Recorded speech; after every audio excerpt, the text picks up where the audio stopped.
Hai semuanya, gimana kabar kalian? Semoga selalu dalam keadaan baik. Jadi welcome back teman-teman di Andre Grace Channel, dan ini adalah segmen analisa pagi, segmen di mana kita akan mengulas untuk update news dan juga pergerakan dari market, khususnya market Bitcoin. Teman-teman, nggak terasa udah masuk weekend lagi. Hari ini hari Sabtu ya, di mana pergerakan Bitcoin tetap kokoh bertahan di dekat area 52.000 something teman-teman. Jadi bisa dibilang pergerakan Bitcoin overall masih dalam posisi strong, masih dalam posisi euforia, di mana masih banyak orang yang sangat-sangat percaya Bitcoin masih bisa melenggang naik teman-teman, bahkan menembus level 52 ribuan something ya. Dan kalau kita melihat posisi pergerakan Bitcoin dalam jangka waktu pendek, kayaknya udah mulai ada struggle gitu teman-teman. Ada poin yang menahan pergerakan dari Bitcoin. Lalu ada berita apa aja belakangan dan kira-kira apakah akan memberikan impact terhadap market atau bagaimana?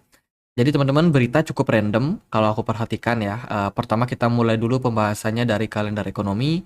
Di perdagangan kemarin ada beberapa member FOMC yang speech. Ada Fed Waller, kemudian ada Bostic juga. Kemudian dilanjutkan dengan rilis data core PPI and PPI inflation, di mana ini adalah data inflasi dari sudut pandang produsen. Overall, kalau kita melihat dari rilis data kemarin, core CPI-nya masih dalam posisi penguatan, teman-teman. Sementara dari core-nya, dari PPI-nya itu mengalami sedikit penurunan. Tapi apapun itu, rilis data kemarin menunjukkan di mana inflasi masih cukup tinggi, meskipun ada sedikit kenaikan atau penurunan, tapi tidak terlalu signifikan, bahkan cenderung di bawah dari ekspektasi pasar, dan bisa dibilang kemarin momentumnya untuk penguatan terhadap indeks dolar terkait dengan rilis data yang tidak sesuai dengan ekspektasi pasar, teman-teman. Dan untuk hari ini, karena hari Sabtu, nggak terlalu banyak news, market juga bakalan close dari market saham, market forex. Weekend biasanya memang mereka tutup, tapi market crypto on terus, akan terus running, teman-teman. Kemarin indeks dolar kalau kita lihat dari pergerakannya nggak kemana-mana ya. 0,0%, teman-teman, tidak terlalu memberikan impact, teman-teman.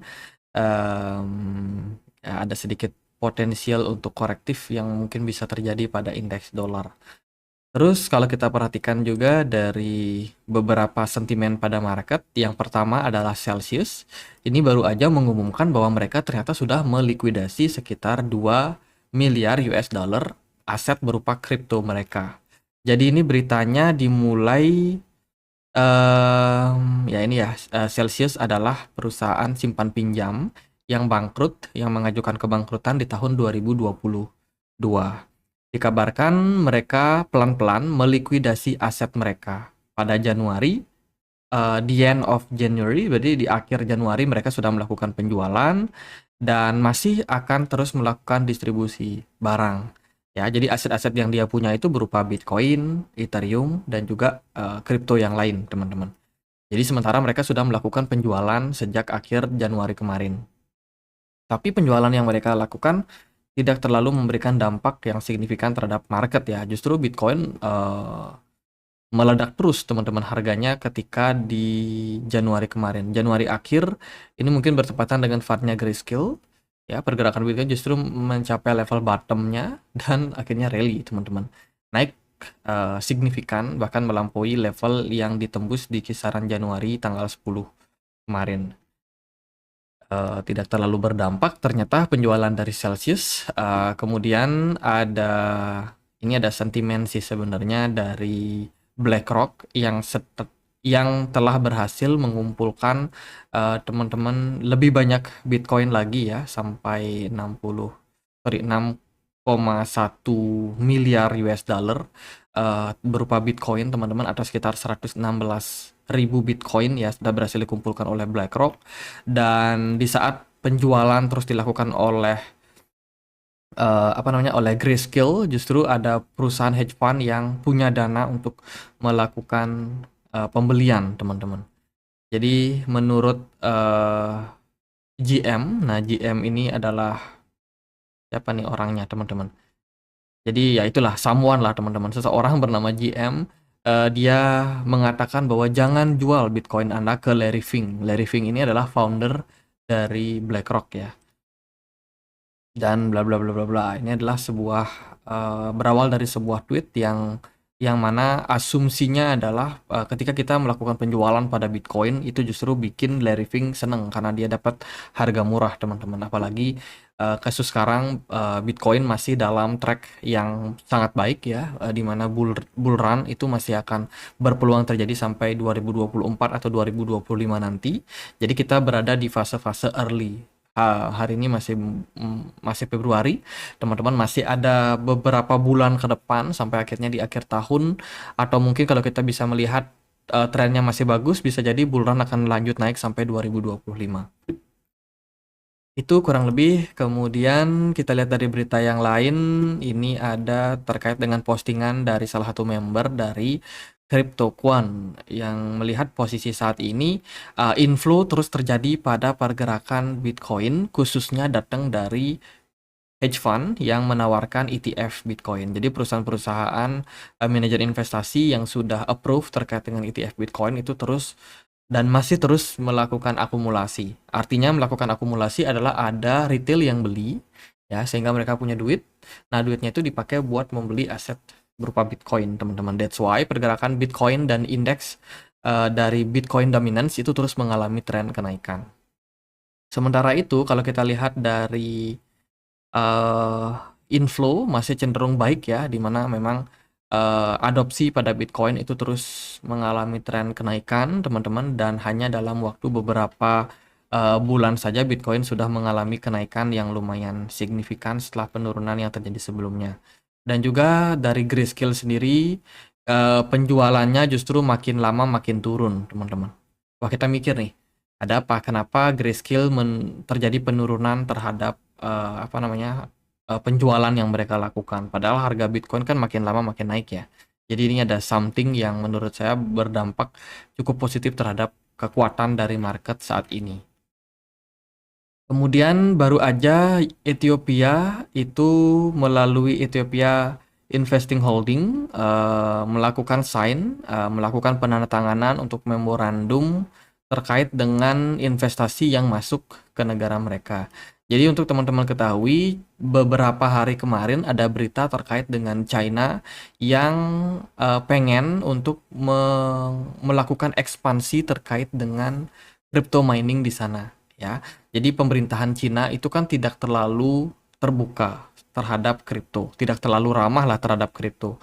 Kemarin 2022 ya, waktu bear market kemarin itu kena FUD teman-teman, di mana pemerintahan Cina katanya akan melakukan ban terhadap cryptocurrency, baik perdagangannya, baik minersnya ya, dan mereka melihat nih bahwa wah Cina udah nggak ramah lagi teman-teman, dan dari Cina sendiri itu pengen untuk invest lebih besar lagi di crypto mining, dan mereka mencari-cari negara mana yang bisa menyediakan bisa dibilang crypto mining yang lebih besar lagi untuk mereka, dan terpilihlah Ethiopia. Ethiopia juga bukan negara yang melegalkan perdagangan aset kripto dan juga Bitcoin, teman-teman. Tapi untuk mining itu mereka memperbolehkan. Jadi baru aja ada penandatanganan memorandum, dan ini tampaknya akan menjadi news yang bagus, teman-teman, untuk pergerakan dari kripto ke depan. Selain itu juga ada berita datang dari FunEgg yang mendapatkan sanksi dari SEC. Ya, beritanya adalah SEC menuntut FunEgg Associate karena gagal mengungkapkan peran influencer terkait dengan peluncuran ETF. Jadi ini berita terbaru, teman-teman, tanggal 16 Februari, by the way sekarang tanggal 17 ya. Jadi kemarin itu FunEgg agree untuk membayar sekitar 1,75 juta US dollar, teman-teman, kena penalti dari SEC. Karena FunEgg itu gagal menyebutkan siapa influencer, siapa orang yang diajak berpartner untuk mempromosikan ETF Bitcoin mereka. Jadi itu beritanya. Kemudian berita cukup random datang lagi dari Starknet. Starknet Foundation dikabarkan akan meluncurkan sekitar 1,3 juta, teman-teman, untuk distribusi token STRK. Jadi by the way ini project yang belum listing ya, dan bakalan banyak sekali proyek-proyek kripto yang bagus, teman-teman.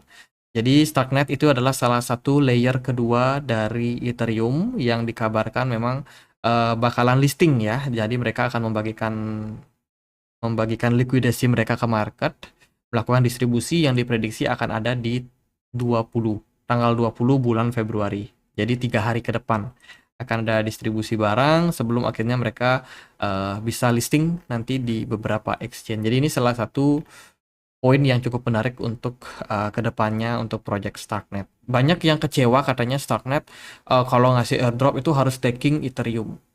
Um, Ya itu kan terserahnya mereka, teman-teman.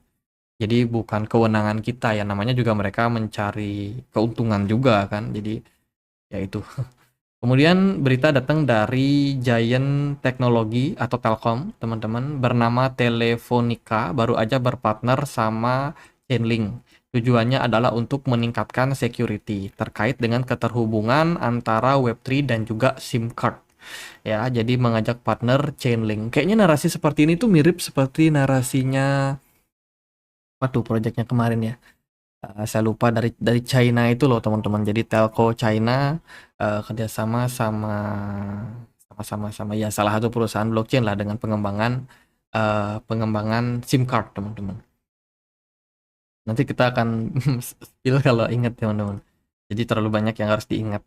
Kemudian juga ini ada berita dari Sullivan and Crowell. Saat ini dikabarkan memantau Binance terkait dengan kasusnya yang terjadi saat ini. Jadi Binance kan kemarin dituduh melanggar, teman-teman melakukan pelanggaran terkait dengan money laundering, kemudian perdagangan aset kripto ilegal, dan masih banyak lagi ya yang dikabarkan Februari ini harusnya mendapatkan persidangan. Tapi kabarnya Binance sudah melakukan negosiasi dan akhirnya bersedia untuk membayar sekian dolar gitu supaya Sisi diperbolehkan untuk keluar dari Amerika Serikat, dan overall Sisi sudah boleh keluar. Dia balik lagi ke negaranya di Abu Dhabi, di Uni Emirat Arab, dan akhirnya ya ini kasus masih akan terus berlanjut teman-teman, mungkin di bulan Maret ya, Maret atau April lah. Jadi Binance masih dalam pemantauan. Kemarin juga datang dari Coinbase yang meluncurkan laporan keuangan mereka. Dan kalau aku perhatikan sih dari laporan ini, investasi dari Coinbase itu mengalami peningkatan signifikan. Dari net revenue-nya dari yang sebelumnya 605 naik ke 736, turun lagi ke 663, 623 di kuartal keempat 2023 itu naik signifikan sampai 905. Jadi ini bisa dibilang menjadi salah satu peningkatan yang sangat-sangat signifikan terhadap revenue pemasukan dari Coinbase sendiri. Sementara untuk net revenue-nya kemarin di kuartal keempat 2022 sampai 2023 masih minus ya. Sementara di kuartal keempat 2023 sudah surplus. Jadi bisa dibilang posisi Coinbase sekarang itu udah profit teman-teman, udah cetak profit dari sebelumnya minusnya berkurang pelan-pelan, lama-lama profit juga. Wah, ini bagus nih untuk ekosistem kripto ke depannya ya. Terus berita yang lain datang dari Tether US. Ini penerbit dari stablecoin USDT dikabarkan khawatir terkait dengan regulasi yang ada di Amerika Serikat saat ini. Teman-teman, regulasi stablecoin itu diawasi dengan ketat. Beberapa negara seperti Irlandia, kemudian juga Inggris, Uni Eropa itu sudah membuat pasal-pasal terkait dengan regulasi bukan stablecoin, teman-teman. Jadi regulasi tentang stablecoin ini tidak semua negara membiarkan. Bahkan di beberapa negara seperti Uni Eropa itu rata-rata tidak memperbolehkan menggunakan stablecoin, which is USDT, USDC, dan kawan-kawannya. Mereka lebih prefer untuk pakai euro aja. Makanya di beberapa exchange yang terregulasi di Eropa, biasanya pair perdagangannya itu antara Bitcoin, euro, tanpa embel-embel stablecoin. Nah, Tether itu khawatir dengan kebijakan tersebut.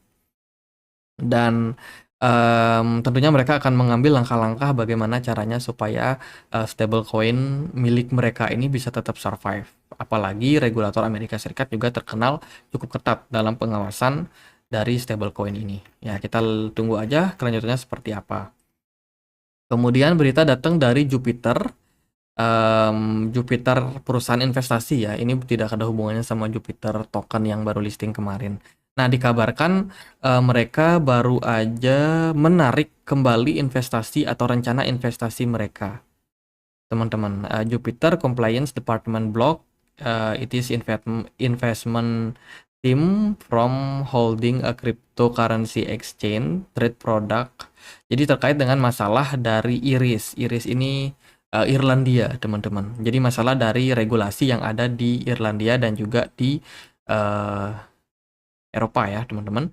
Dan dikabarkan mereka yang berencana untuk invest di 21 shares Ripple XRP ETF itu dikabarkan ditarik, teman-teman, karena mereka melihat wah ini kayaknya regulasinya bakalan susah dan lain sebagainya. Jadi nggak jadi nih invest. Padahal ada potensial loh XRP ETF ini bakalan launching juga, sehingga mungkin bisa meningkatkan adopsi dari XRP, teman-teman. Sayang sekali ya beritanya seperti itu. Lalu gimana nih impactnya terhadap pergerakan dari market Bitcoin? Kemarin dolar struggle so strong. Kemudian beberapa aset kayak emas ada sedikit kenaikan, S&P 500 ini kayaknya udah mulai bubble.